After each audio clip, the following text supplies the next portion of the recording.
Hello students, पिछले turn पे हमने linear and non linear differential equations तक की बात की थी। आज अपन बात करेंगे solution of a differential equation की।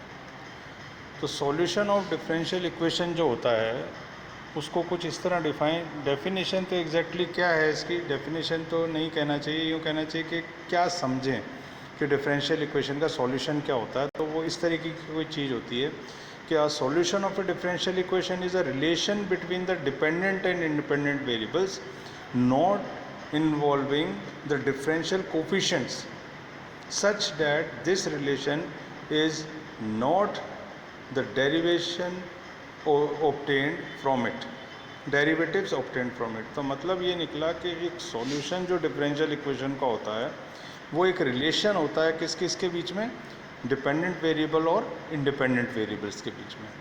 और ख़ास बात क्या होती है कि उसमें डेरिवेटिव्स नहीं होते हैं, क्योंकि हमने देखा है कि डिफरेंशियल इक्वेशन जो एग्जैक्टली ऊपर जो देखी उसमें एक फैक्टर ज़रूर था, वो था dy/dx, यानी डेरिवेटिव वाला फैक्टर ज़रूर था। तो जब हम किसी डिफरेंशियल इक्वेशन का सॉल्यूशन निकालने की बात करते हैं तो हम एलिमिनेट करते हैं डेरिवेटिव को उसमें से। एलिमिनेट करना कहना चाहिए, यूँ कहें कि डेरिवेटिव का जो टर्म है उसको हटाते हैं, या यूँ कह लें कि इंटीग्रेशन करते हैं ताकि डेरिवेटिव्स हट जाएं। तो वो ही बनता है solution of a differential equation. आगे और बात करेंगे इसके बारे में, अभी इतना ही सही। फिर formation of a differential equation. तो डिफरेंशियल इक्वेशन फॉर्म भी होती है, बनाई भी जाती है डिफरेंशियल इक्वेशन। कैसे? Suppose we are given it equation containing n arbitrary constants. n arbitrary constants दे करके हमें कोई इक्वेशन दी गई है। Then by differentiating it successively n times. n times का मतलब यहाँ क्या निकल रहा है? n टाइम्स का मतलब यहाँ ये निकल रहा है कि जितना suppose we are given a equation containing n arbitrary constant, तो n आर्बिट्री अगर कांस्टेंट्स हैं उसमें तो हम उसको n टाइम्स डिफरेंशिएट करेंगे ताकि क्या हो, उसमें से जो आर्बिट्री कांस्टेंट्स हैं वो एलिमिनेट हो जाएं। जब वो एलिमिनेट होते जाएंगे, जैसे जैसे आर्बिट्री कांस्टेंट्स को एलिमिनेट करते जाएंगे, एक रिलेशन मिलता जाएगा अपने हमको, और वो जो रिलेशन होगा वो क्या टर्म्स कंटेन करेगा? वो टर्म्स कंटेन करेगा dy/dx की, या डेरिवेटिव्स की टर्म कंटेन करेगा। जब डेरिवेटिव्स की टर्म्स कंटेन करेगा तो वो डिफरेंशियल इक्वेशन बन जाएगा। ठीक है। इसके बाद अगला जो है वो है, जो हम बात करने जा रहे हैं अभी, solution of a differential equation. तो solution of a differential equation क्या होती है उसके बारे में हम बात करेंगे। तो the number of arbitrary constants in a relation of a differential equation depends on the order of the differential equation and is same as its order. The arbitrary constant, जब हम किसी डिफरेंशियल इक्वेशन को solve करते हैं, consider करते हैं एक ऐसी इक्वेशन जो सेकंड ऑर्डर की है, यानी d2y/dx² वाले टर्म्स हैं उसमें। जब फर्स्ट टाइम हम इसको इंटीग्रेट करते हैं तो हमको जो टर्म मिलेगी वो मिलेगी dy/dx की टर्म। तो जब dy/dx की टर्म मिलेगी तो एक बार इंटीग्रेशन करा तो एक आर्बिट्री कांस्टेंट लगाएंगे उसमें। सेकेंड टाइम जब हम dy/dx को एलिमिनेट करने जाएंगे तो दोबारा एक बार इंटीग्रेशन करेंगे तो हमको मिलेगा y। जब dy/dx एलिमिनेट होगा y मिलेगा तो एक कांस्टेंट हमको और लगाना पड़ेगा, वो सेकंड आर्बिट्री कांस्टेंट होगा। तो कहने का मतलब ये निकला कि जितने ऑर्डर की डिफरेंशियल इक्वेशन है उसको सॉल्व करने पर जब हम उसका सॉल्यूशन निकालेंगे तो नंबर ऑफ आर्बिट्री कांस्टेंट्स भी हमको उतने मिलेंगे जितने ऑर्डर की वो डिफरेंशियल इक्वेशन। एक तो ये बात हो गई। तो ये एक जनरल बात की है हमने किस बारे में, कि किस तरीके से डिफरेंशियल इक्वेशन को सॉल्व किया जाता है, और जब सॉल्व करते हैं तो हमें आर्बिट्री कांस्टेंट्स उतने ही मिलते हैं जितने ऑर्डर की वो डिफरेंशियल इक्वेशन होती है।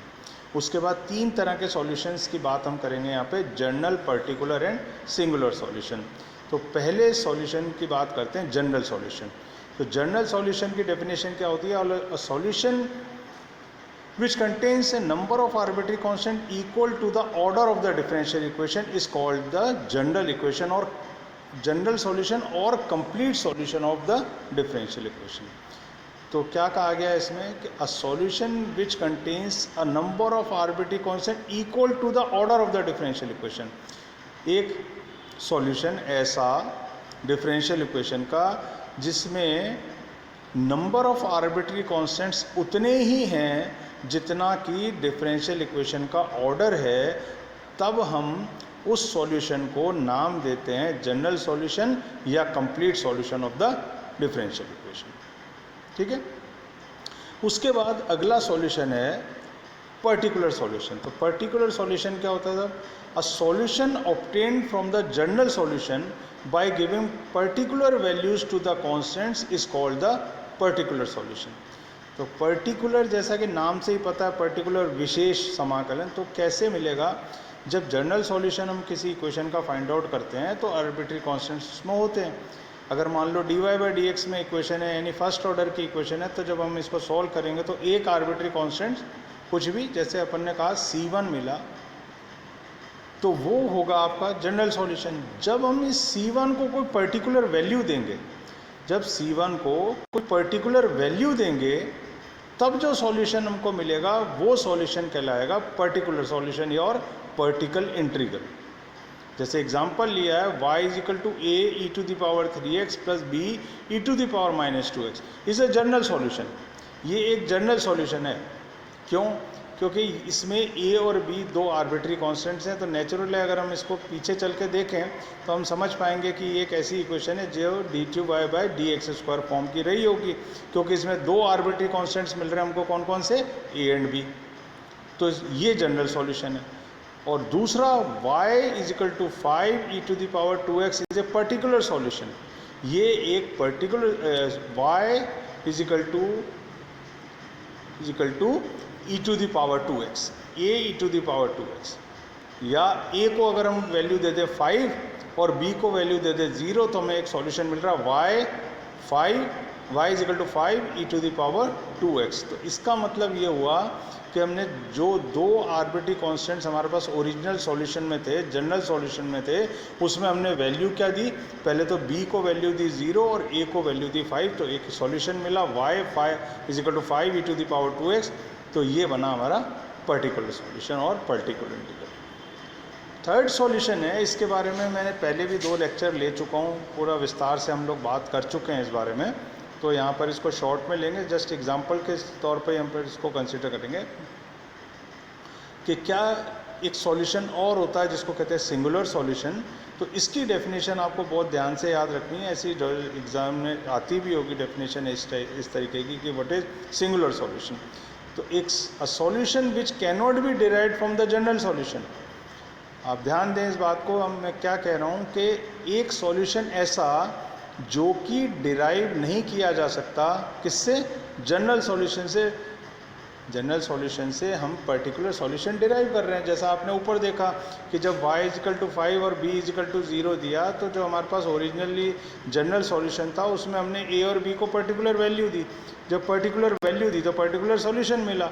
तो इसी तरीके से हम और कोई पर्टिकुलर वैल्यू दें a और b को, और जब इक्वेशन उससे जो सॉल्यूशन मिल रहा है वो सॉल्यूशन सेटिस्फाई ना करे ऊपर वाली इक्वेशन को, the solution which can not be derived from the general solution, general solution से ना निकले, but is still a solution of the given differential equation, पर फिर भी वो सॉल्यूशन हो किसका? Given differential equation.